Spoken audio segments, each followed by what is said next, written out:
السلام علیکم ورحمۃ اللہ وبرکاتہ۔ ناظرین، استقبال ہے فکر و خبر اسٹوڈیو میں، میں رضوان احمد ندوی ملکی اور عالمی اہم اور خاص خبروں کے ساتھ۔ تو ناظرین،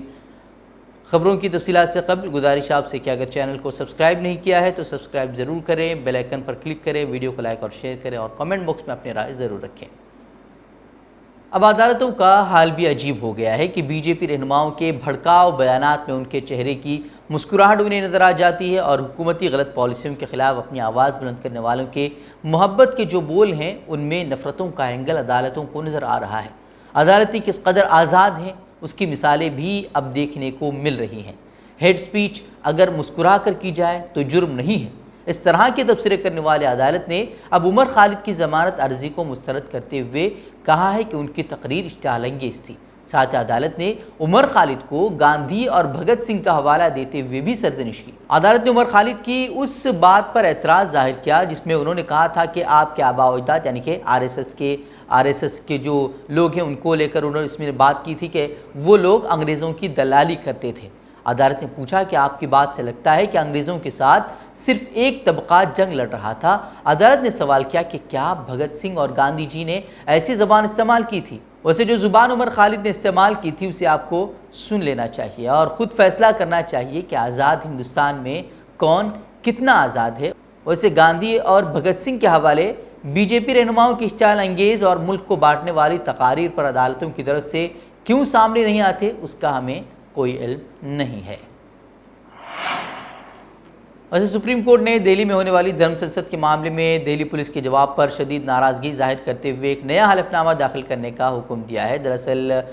دہلی پولیس نے کہا تھا کہ دھرم سنسد میں کوئی بھی اشتعال انگیز تقریر نہیں کی گئی، مسلمانوں کے خلاف اس میں کوئی تقریر نہیں کی گئی تھی۔ اس طرح کا جو حلف نامہ تھا وہ دہلی پولیس نے داخل کیا تھا۔ وہیں عدالتی بینچ نے شدید برہمی ظاہر کرنے کے ساتھ ساتھ پولیس اور سرکاری وکیل سے سوال کیا کہ حلف نامہ داخل کرنے والے متعلقہ افسر نے اس معاملے میں دیگر پہلوؤں پر غور کیا ہے یا بلا غور و خوض انکوائری رپورٹ دوبارہ پیش کر دی گئی ہے۔ انہوں نے سوال کیا کہ کیا اس معاملے میں دہلی پولیس کے افسران نے دماغ کا استعمال کیا ہے یا پھر ایسے ہی رپورٹ پیش کر دی گئی ہے۔ عدالت 26 اپریل کو ہماچل پردیش میں بھی جو دھرم سنسد ہوئی تھی اس میں نفرت انگیز تقاریر کے خلاف اس طرح کی ایک اور عرضی پر وہ سماعت کرے گی۔ یاد رہے کہ دہلی پولیس نے 14 اپریل کو سپریم کورٹ میں حلف نامہ داخل کرتے ہوئے دعویٰ کیا تھا کہ گزشتہ سال دسمبر میں قومی راجدھانی دہلی میں منعقد دھرم سنسد پروگرام میں مسلم برادری کے خلاف نسل کشی کی اپیل کا الزام بے بنیاد اور من گھڑت ہے۔ دہلی پولیس نے یہ بھی کہا تھا کہ شکایت بے بنیاد ہونے کے سبب اس کیس کو بند کر دیا گیا ہے۔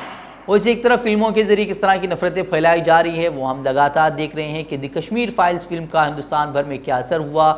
تو دوسری طرف فلم انڈسٹری سے جڑے کچھ لوگ ایسے بھی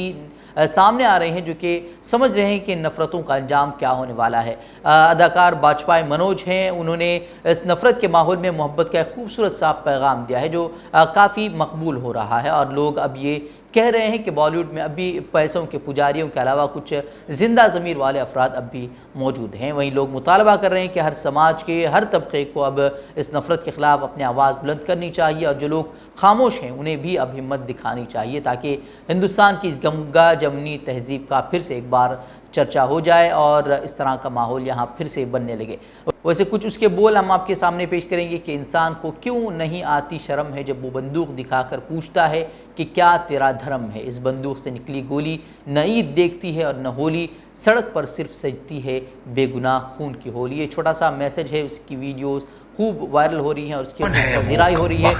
جس نے نفرت کا پاٹھ پڑھایا، کسی اکبر کو کہا ماں کو مار اور امر کے ہاتھوں امی کو مروایا۔ مذہب کی اس جنگ میں تم نے انسانیت کو دفنایا۔ ویسے واقعی اس نفرت کے ماحول میں صرف محبت ہی ایک ایسی چیز ہے جسے عام کرنے کی اب ضرورت ہے، ورنہ نفرتوں کی کالی گھٹائیں جو ہیں وہ تو پوری ہندوستان کی فضا کو تاریک بنا ہی رہی ہیں۔ ویسے لاؤڈ سپیکر پر اذان اور ہنومان چالیسا پڑھنے کی دھمکیاں جو ہے اس کی حقیقت اب آپ کو سمجھ میں آ سکتی ہے کہ اب یہ جو لڑائی ہے وہ کس حد تک وہ سیاسی ہے، کیونکہ اب یہ جو لڑائی ہے وہ ہندو بنام مسلمان نہیں رہی بلکہ ہندو بنام ہندو بنتی جا رہی ہے۔ دراصل امراوتی یعنی کہ